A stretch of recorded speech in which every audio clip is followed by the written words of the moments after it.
నల్గొండలో BRS party ఆఫీసుపై రాజకీయ దుమారం రేగుతోంది. నిబంధనలకు విరుద్ధంగా నిర్మించిన పార్టీ ఆఫీసును కూల్చివేయాలని జిల్లా మంత్రి కోమటిరెడ్డి వెంకటరెడ్డి పట్టుబడుతూ ఉన్నారు. మరోవైపు బీఆర్ఎస్ నేతలు ఆఫీసును కూల్చకుండా కాపాడుకునేందుకు ప్రయత్నిస్తున్నారు. సుమారు 100 కోట్లు ఖరీదు చేసే ప్రభుత్వ స్థలంలో నిర్మించారు. ఈ బిల్డింగ్ కు అనుమతులు లేవని సమాచారం. ప్రతిపక్షంలో ఉన్నప్పుడే అప్పటి ఎంపీ కోమటిరెడ్డి వెంకటరెడ్డి కాంగ్రెస్ అధికారంలోకి రాగానే బీఆర్ఎస్ ఆఫీసును కూల్చివేస్తామన్నారు. ఆ ప్లేస్ ను సర్కారు స్వాధీనం చేసుకుని ప్రభుత్వ ఆఫీసులు కడతామంటోంది. మరి ఇప్పుడు ఏం జరుగుతుందోనని సర్వత్రా ఆసక్తి నెలకొంది.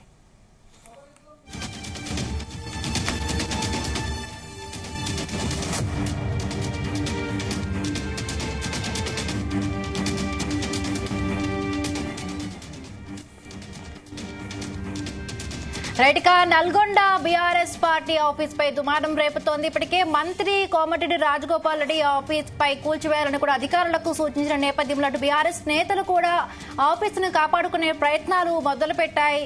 రైట్, ఈ రగడకి సంబంధించి మరిన్ని పూర్తి అప్డేట్స్ మా ప్రతినిధి జానయ్య అందిస్తారు. జానయ్య,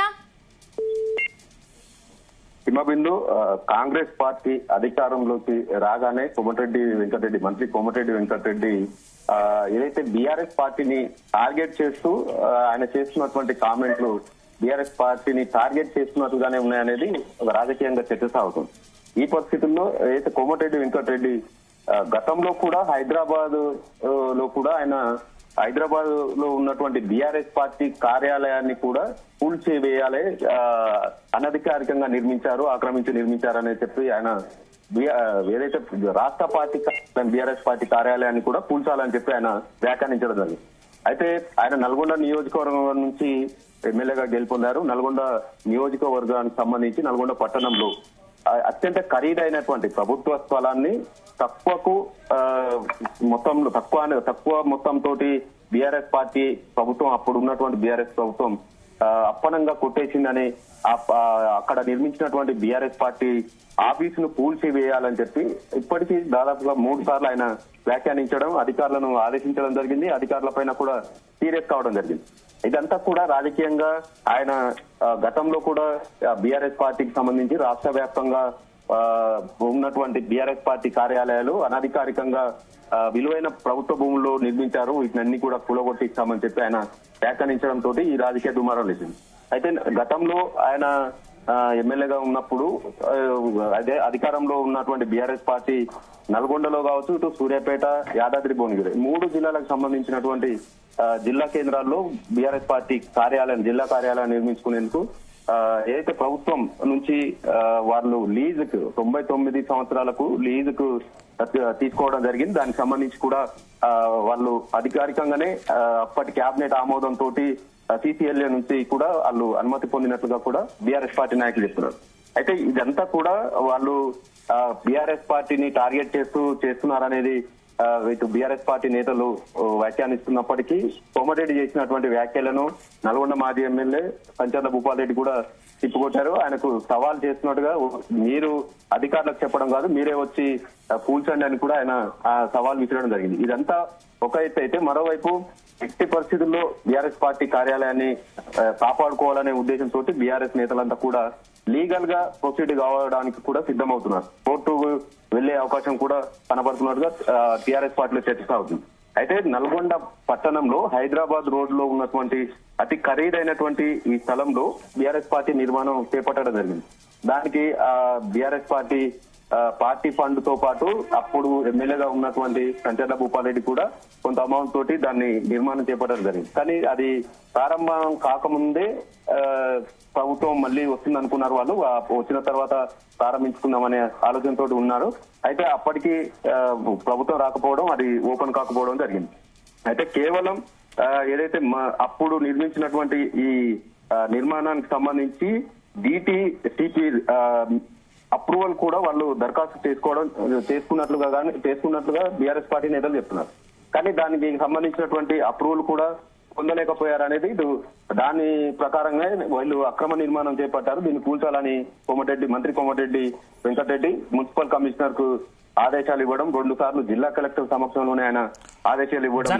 అంటే ఇది రాజకీయ కక్షగానే జరుగుతుందా, లేకపోతే అక్రమ నిర్మాణం జరిగిందని దాన్ని ఎట్టి పరిస్థితుల్లో లాక్కొని ప్రభుత్వ భూమిగా పరిగణించే అవకాశం ఉందా?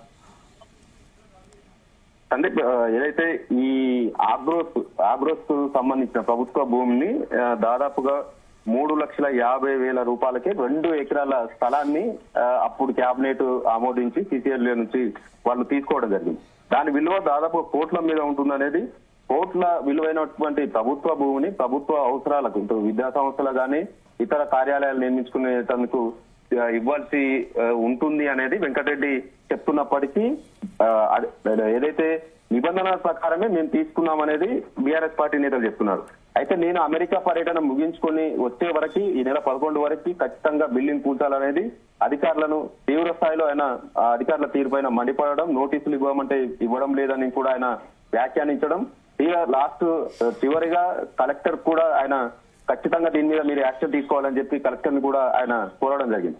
ఈ పరిస్థితుల్లో ఇటు బీఆర్ఎస్ పార్టీకి సంబంధించి కోమటిలో కక్షపూరితంగానే బీఆర్ఎస్ పార్టీ పైన ఆయన కావాలనే ఇది చేస్తున్నాడు అనేది బీఆర్ఎస్ పార్టీ నేతలు చెప్తున్నారు. మరోవైపు ఇటు కాంగ్రెస్ పార్టీ సంబంధించినటువంటి మంత్రిగా ఉన్నటువంటి కోమటిరెడ్డి వెంకటరెడ్డి మాత్రం ఇది అనధికారికంగా నిర్మించారనేది ఆయన కూల్చివేయాలనేది ఆయన చెప్తున్నారు. మొత్తానికి ఈ ఇద్దరి మధ్య అంటే బీఆర్ఎస్ పార్టీని టార్గెట్ చేస్తూ నల్గొండ జిల్లాలో గతంలో ఎక్కువ స్థానాల్లో బీఆర్ఎస్ పార్టీ గెలుపొంది 2 టర్ములు బీఆర్ఎస్ ప్రభుత్వం ఉన్నప్పుడు అప్పటి మంత్రిగా ఉన్నటువంటి ప్రస్తుత మాజీ మంత్రి జగదీశ్వర్ రెడ్డి ఆయనే ఏకశక్తాధిపత్యంగా ఇక్కడ వ్యవహరించడంతో ఇటు జిల్లా కేంద్రంలో కూడా కోమటిరెడ్డి వెంకటరెడ్డికి పట్టు కోల్పోయే పరిస్థితుల్లో మళ్ళీ ఆయన గెలుపొందడం, కాంగ్రెస్ పార్టీ మళ్ళీ అధికారంలోకి రావడంతో ఇది ఒక కక్ష సాధింపుగానే ఆయన చేస్తున్నారనేది బీఆర్ఎస్ నేతలు ఆలోచిస్తున్నారు. దీనికి తోడు మేము లీగల్ గానే అన్ని అప్రూవల్ తీసుకున్నాము,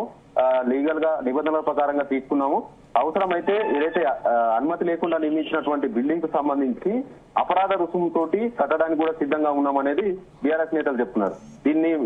ఈ విషయం పైన మాత్రం 2 పార్టీలను మధ్య మాత్రం రాజకీయంగా తీవ్ర స్థాయిలో చర్చ సాగుతుంది. బీఆర్ఎస్ పార్టీని ఖచ్చితంగా కూల్చేస్తారనేది మాత్రం కాంగ్రెస్ నేతలు చెప్తున్నారు.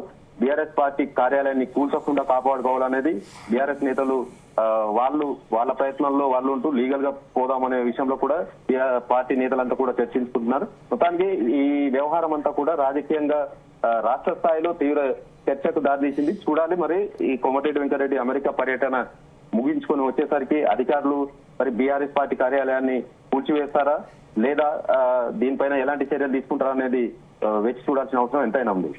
Right, thank you Janaiah.